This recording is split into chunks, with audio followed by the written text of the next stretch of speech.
तुलसी में रोज जल चढ़ाने और तुलसी के पास दीपक जलाने से क्या फल मिलता है। एक बार की बात है, देवी सत्यभामा भगवान श्री कृष्ण के पास आती है और उनसे पूछने लगती है, हे स्वामी, आप नित्य तुलसी को जल देते हैं और देवी रुक्मणी नित्य तुलसी के पास दीपक जलाती है। इसके पीछे क्या रहस्य है? कृपया आप मुझे तुलसी को जल देने और तुलसी के पास दीपक जलाने का महत्व सुनाइए। भगवान श्री कृष्ण कहते हैं, हे देवी सत्यभामा, तुमने अत्यंत महत्वपूर्ण प्रश्न किया है। देवी तुलसी लक्ष्मी का ही अवतार है। देवी तुलसी भगवान विष्णु को अत्यंत प्रिय है, इसलिए यह मुझे भी सबसे अधिक प्रिय है। मासों में कार्तिक और वनस्पतियों में मुझे तुलसी प्रिय है। जो भी मनुष्य तुलसी को जल देता है, उस पर मेरी कृपा सदैव बनी रहती है। जो भी मुझे तुलसी पत्र डालकर भोग चढ़ाता है, मैं उसे प्रेम से स्वीकार करता हूँ। तुलसी पत्र के बिना मैं किसी भी प्रकार का भोग स्वीकार नहीं करता हूँ। हे देवी, अब मैं तुम्हें तुलसी को जल देने और तुलसी के पास दीपक जलाने का महत्व सुनाता हूँ, इसीलिए तुम इस कथा को ध्यान से सुनो। जो भी स्त्री इस कथा को ध्यान से पूरा सुनती है, वह सदा सुहागन रहती है। उसके घर में सुख समृद्धि आती है और दरिद्रता का नाश होता है। देवी सत्यभामा कहती है, हे स्वामी, मैं इस कथा को ध्यान से पूरा सुनूंगी, कृपया आप मुझसे वह कथा कहिए। तब भगवान श्री कृष्ण देवी सत्यभामा को वह कथा सुनाने लगते हैं। भगवान श्री कृष्ण कहते हैं, हे देवी, मध्य देश में श्याम शर्मा नाम का एक वैश्य अपनी पत्नी के साथ रहा करता था। वैश्य के पास किसी चीज की कोई कमी नहीं थी। ईश्वर की कृपा से उसके पास सब प्रकार के सुख ऐश्वर्य थे, किंतु उस वैश्य की कोई संतान नहीं थी, जिस कारण से वह सदैव ही दुखी रहा करता था। उसे वैद्य ने संतान प्राप्ति के लिए कई उपाय बताए। उसने दान धर्म किया, अनेक प्रकार के वैद्य भी बुलाए, उनसे नाना प्रकार के उपचार भी किया, किंतु फिर भी उसे कोई संतान नहीं हो रही थी। फिर एक दिन वह वैश्य महामुनि वशिष्ठ जी से मिलने के लिए उनके आश्रम पर जाता है। मुनि वशिष्ठ श्याम शर्मा का स्वागत करते हैं और कुशल मंगल पूछते हैं। तब वह श्याम शर्मा मुनि वशिष्ठ जी से कहता है, हे मुनिवर, मैं अत्यंत दुखी हूँ, मेरी कोई संतान नहीं है और संतान के बिना मेरा उद्धार कैसे होगा। मैंने संतान प्राप्ति के लिए अनेक उपाय भी किया, किंतु मुझे संतान नहीं हो रही है। कृपया आप ही बताइए कि मुझे किस कारण से पुत्र की प्राप्ति नहीं हो रही है।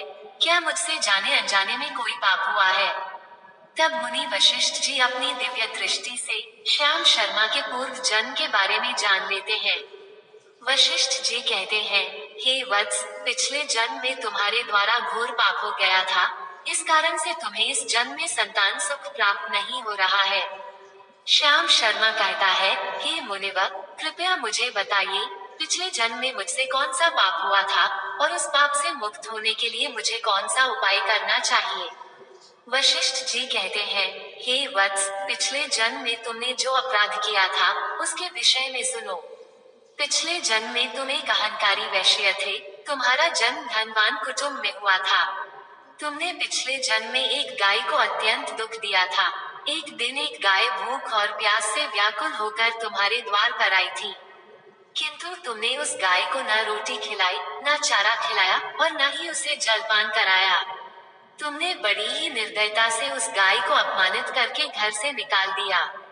उस गाय ने अभी अभी बछड़े को जन्म दिया हुआ था और भूख से व्याकुल होने के कारण वह गाय वहीं पर मूर्छित होकर गिर पड़ी और उस दिन वह अपने बछड़े को दूध नहीं पिला पाई, इसीलिए इस गाय ने तुम्हें श्राप दे दिया था। इस गाय के श्राप के कारण तुम्हारी ऐसी दुर्दशा हुई है। उस गाय के श्राप के कारण तुम्हें इस जन्म में संतान नहीं हो रही है। वशिष्ठ जी की बात सुनकर उसे श्याम शर्मा को बड़ा दुख हुआ और वह स्वयं को कोसते हुए कहने लगा, हाय, यह मैंने क्या किया। एक बेचारी दुखी गौ माता की सेवा नहीं की। मैंने बहुत बड़ा अपराध किया है और उसी का दंड मुझे भोगना पड़ रहा है। श्याम शर्मा वशिष्ठ जी से कहता है, हे मुनिवर, मुझे बहुत बड़ा अपराध हुआ है। अब मैं इस पाप का प्रायश्चित कैसे करूं? कृपया आप ही मुझे मार्गदर्शन कीजिए। मैंने जो पाप किया है, उससे मुक्ति का कोई तो उपाय अवश्य होगा। मैं अपना सब कुछ देकर उसे पाप का प्रायश्चित करूंगा। कृपया आप ही कोई उपाय बताइए, मुझे संतान प्राप्ति कैसे हो सकती है? क्योंकि शास्त्र कहते हैं, पुत्र के बिना मनुष्य का उद्धार नहीं हो सकता। तब मुनि वशिष्ठ कहते हैं, हे वत्स, इस पाप का एक ही उपाय है, तुम पुत्र प्राप्ति के लिए पुत्रेष्ठ यज्ञ करो। इसी यज्ञ के फल स्वरूप तुम्हें संतान की प्राप्ति होगी। इस यज्ञ को संपन्न करके तुम ब्राह्मण को भोजन कराओ, वस्त्र और गाय का दान करो, तभी तुम्हें इस पाप से मुक्ति मिलेगी।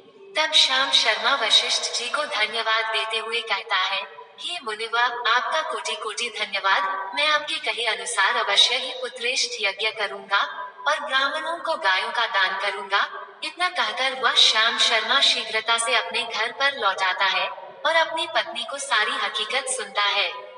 फिर वे दोनों ही पुत्रेष्ठ यज्ञ की तैयारी करते हैं। अनेक ऋषि मुनियों को निमंत्रण देकर वह श्याम शर्मा पुत्रेष्ठ यज्ञ संपन्न करता है और उन ऋषि मुनियों तथा ब्राह्मणों को गाय का दान करता है। यज्ञ के संपन्न होने के पश्चात यज्ञ की आग से अग्निदेव प्रकट होते हैं और उस श्याम शर्मा से कहते हैं, हे श्याम शर्मा, आज तुम्हारा यज्ञ सफल हुआ है। तुमने पुत्र प्राप्ति के लिए ये यज्ञ किया था, इसीलिए तुम्हें मेरी कृपा से एक पुत्र की प्राप्ति होगी। किंतु तुम्हारे पुत्र की आयु केवल 18 वर्ष की ही होगी और 18 वर्ष समाप्त हो जाने के पश्चात तुम्हारे पुत्र की मृत्यु हो जाएगी। इतना कहकर अग्निदेव अंतर्ध्यान हो जाते हैं। पुत्रेष्ठ यज्ञ करके और अग्निदेव से पुत्र का वरदान प्राप्त करके वह श्याम शर्मा बहुत प्रसन्न तो हुआ, किंतु उसे बड़ा दुख भी हुआ। श्याम शर्मा ने सोचा, पुत्र न होने से अच्छा है कम आयु वाला पुत्र ही ठीक है। फिर वह पहले की तरह अपने कार्य में लगा रहा। कुछ ही दिनों के पश्चात उसकी पत्नी ने गर्भ धारण किया। श्याम शर्मा ने पुत्र के जन्म से पूर्व किए जाने वाले सभी संस्कार किया और फिर उसे एक अत्यंत सुंदर पुत्र की प्राप्ति हुई। वो बालक बड़ा ही तेजस्वी दिखाई पड़ रहा था। श्याम शर्मा ने पुत्र के जन्म के बाद किए जाने वाले भी सभी संस्कार किया और पुत्र को गुरुकुल में शिक्षा प्रदान की। श्याम शर्मा का पुत्र जैसे जैसे बड़ा होने लगा, श्याम शर्मा को बहुत अधिक चिंता सताने लगी। फिर जब उसका पुत्र 16 वर्ष का हुआ, तो श्याम शर्मा की पत्नी ने उससे कहा, अब हमें अपने पुत्र का विवाह कर देना चाहिए। हमारा पुत्र अब विवाह के योग्य हो गया है। श्याम शर्मा ने कहा, हे प्रिय, विधि के विधान के अनुसार हमारे पुत्र की आयु केवल 18 वर्ष की ही है। 18 वर्ष के पश्चात हमारे पुत्र की मृत्यु हो जाएगी, इसलिए हमें इसका विवाह करके किसी कन्या के जीवन को बर्बाद नहीं करना चाहिए। वह तो 2 वर्षों बाद विधवा हो जाएगी, फिर उसे जीवन में अनेक कष्ट सहन करने पड़ेंगे। लेकिन श्याम शर्मा की पत्नी नहीं मानी, वह अपने पुत्र का विवाह होता देखना चाहती थी। श्याम शर्मा की पत्नी कहती है, हे नाथ, कुछ भी हो, मैं अपने पुत्र को अविवाहित मरते हुए नहीं देख सकती। हमारे पास किस चीज की कमी है? हमारी पुत्र वधू इस संपत्ति को प्राप्त करके सुखी जीवन जी सकती है। इसलिए अब आप संकोच न करें और हमारे पुत्र के लिए सुंदर कन्या की खोज करें। अपनी पत्नी के मन के आगे श्याम शर्मा की एक न चली और फिर वो पुत्र के विवाह के लिए मान गया। फिर उसने पास ही के नगर में रहने वाले एक अत्यंत गरीब वैश्य की पुत्री के साथ अपने पुत्र का विवाह संपन्न किया। श्याम शर्मा की बहू का नाम सुभद्रा था। वह अत्यंत गुणवान, चरित्रवान और पतिव्रता नारी थी। वह अपने पति के मृत्यु की बात को नहीं जानती थी। सुभद्रा नित्य अपने सास, ससुर और अपने पति की सेवा करने लगी। वह सभी के साथ बड़े प्रेम से रहती और कभी किसी की आज्ञा का उल्लंघन नहीं करती थी। उसने अपनी मधुर वाणी और कार्य कुशलता से सभी के मन को जीत लिया। इस प्रकार से 2 साल बीत गए और फिर वो समय निकट आ गया जब श्याम शर्मा के पुत्र की मृत्यु होने वाली थी। श्याम शर्मा को बड़ा भय लगने लगा। फिर एक दिन उसने अपनी बहू को बुलाया और उसे क्षमा मांगते हुए कहने लगा, हे बहू, तुम मुझे क्षमा कर देना।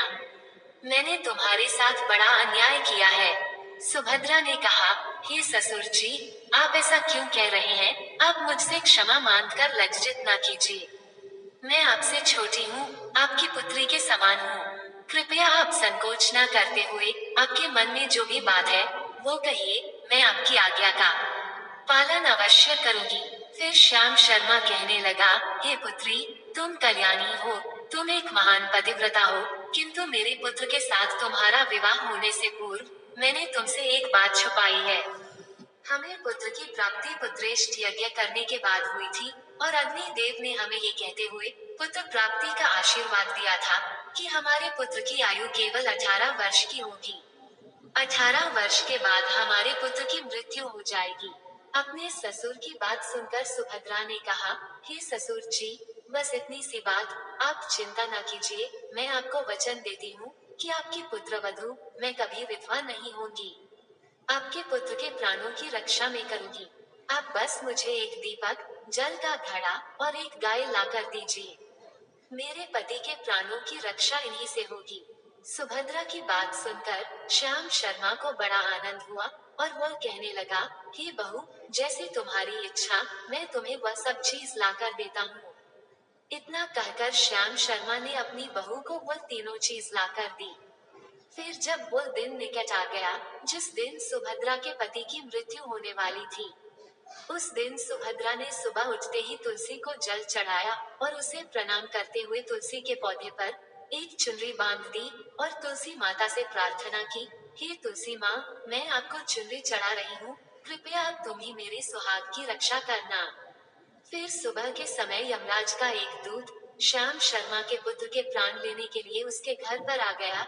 जैसे ही वह घर में प्रवेश करने लगा, तब तुलसी के पौधे ने उसे रोक दिया और कहा, हे यमदूत, इस घर में निवास करने वाली स्त्री ने मुझे चुनरी चढ़ाई है, और इसलिए अब इसके सुहाग की रक्षा मैं कर रही हूँ। तुम इसके घर में प्रवेश नहीं कर सकते।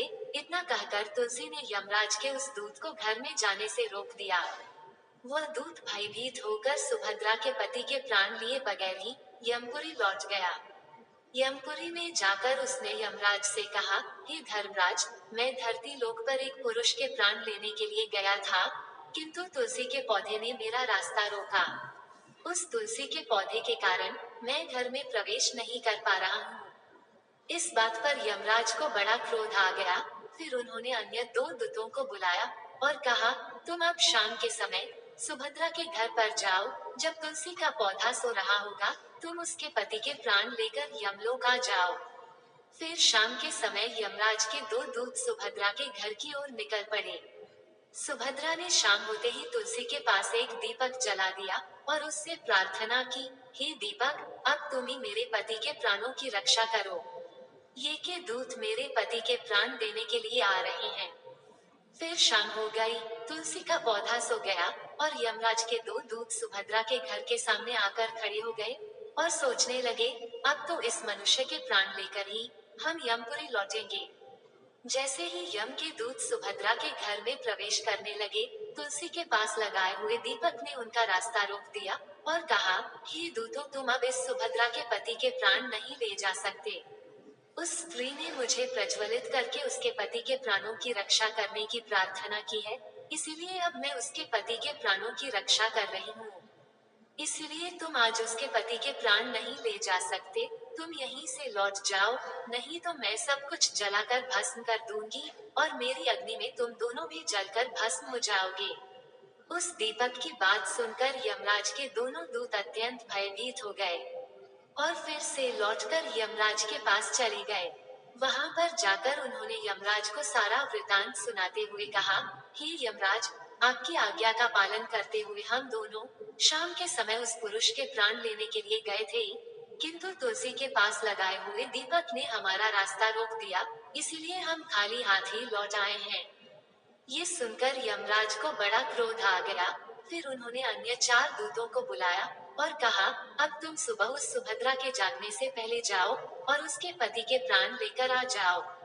यमराज की आज्ञा पाकर दूत सुबह सुभद्रा के घर की तरफ जाने लगे, लेकिन इधर सुभद्रा ने रात को ही घर के दरवाजे के सामने जल से भरा हुआ लोटा रख दिया और उससे प्रार्थना की, मेरे पति की रक्षा कीजिए। यम के दो दूत मेरे पति के प्राण लेने के लिए आ रहे हैं, अब आप ही मेरे सुहाग की रक्षा कर सकते हैं। इतना कहकर वह सुभद्रा सोने के लिए चली गई। इधर यम के दूत सुबह सुभद्रा के जागने से पहले ही उसके घर पर पहुंच गए। जैसे ही वह घर के अंदर प्रवेश करने लगे, तब उस लोटे के अंदर भरे हुए जल ने कहा, तुम रुक जाओ, अब तुम इस घर में प्रवेश नहीं कर सकते। ये घर अब मेरी सुरक्षा में है। मैं सुभद्रा के पति के प्राण तुम्हें लेकर जाने नहीं दूंगा। अगर तुमने इस घर में प्रवेश किया, तो मैं नरक की अग्नि को बुझा दूंगा, जिसमें सारा नरक लोक डूब जाएगा। ये सुनकर यमराज के बेचारे दूत घबरा गए और एक दूसरे की तरफ देखकर उस स्थान से भाग गए। वे सभी यम के दूत यमराज के पास लौट गए और उनसे कहने लगे, हे धर्मराज, आपकी आज्ञा का पालन करने के लिए हम चारों सुबह सुभद्रा के जागने से पहले ही उसके पति के प्राण लेने के लिए पहुंच गए थे, किंतु सुभद्रा के घर के बाहर रखे हुए जल के लोटे ने हमारा मार्ग रोक लिया और इसी कारण से हम उसके घर में प्रवेश नहीं कर सके। अब यमराज को बहुत ही अधिक क्रोध आ गया। इस बार उन्होंने 8 यमदूतों को बुलाया और कहा, हे यमदूतों, अब शीघ्रता से जाओ और बलपूर्वक उस मनुष्य के प्राण खींचकर यमलोक लेकर आओ। फिर वह 8 यमदूत यमराज की आज्ञा का पालन करते हुए पृथ्वी लोक पर उस सुभद्रा के घर के पास आते हैं, तो देखते हैं उस सुभद्रा के घर के सामने एक गाय खड़ी है।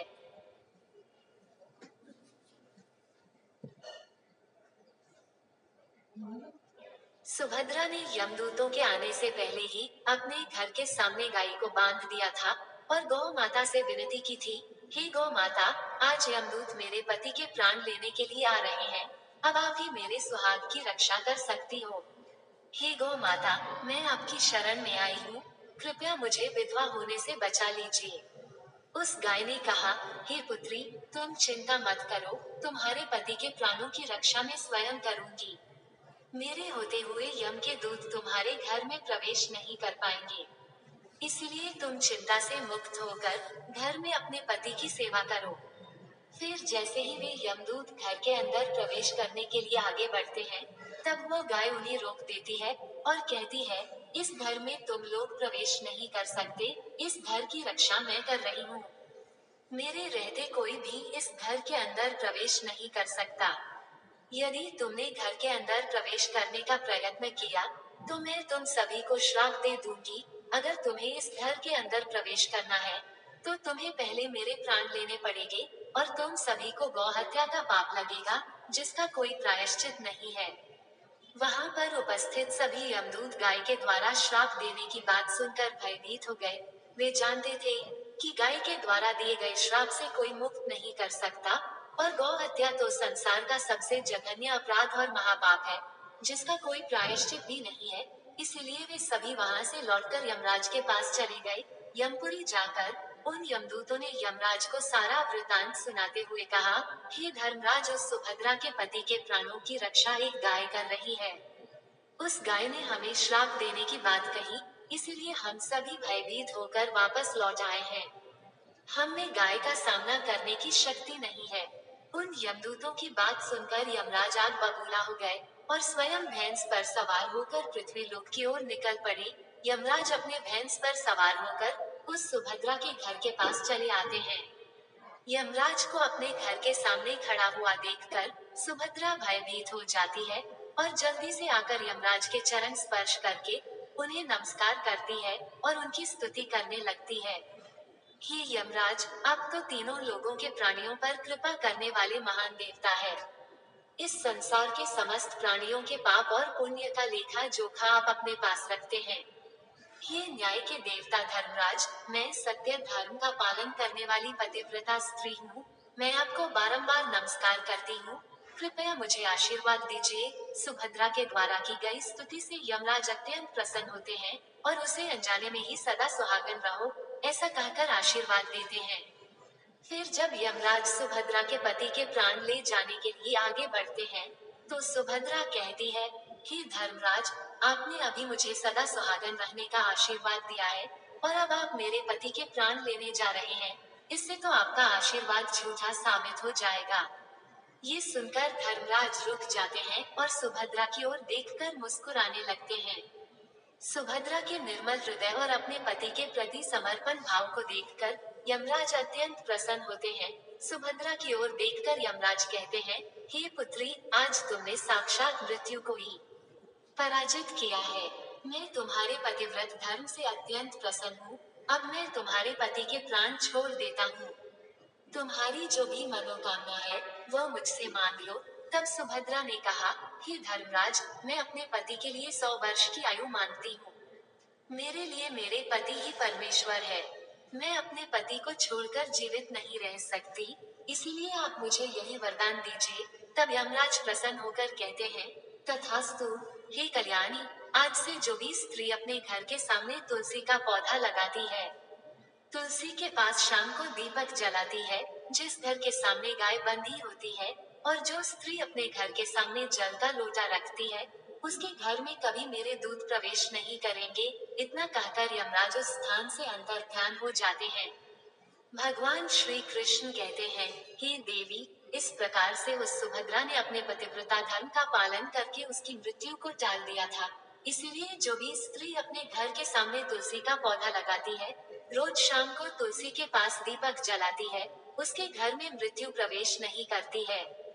जिस घर के सामने गाय बंधी होती है, उस घर में कभी दुख दरिद्रता नहीं आती है।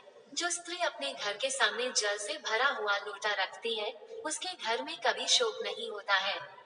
तो दोस्तों, इस प्रकार से भगवान श्री कृष्ण ने देवी सत्यभामा को तुलसी के पास दीपक जलाने का महत्व सुनाया। जय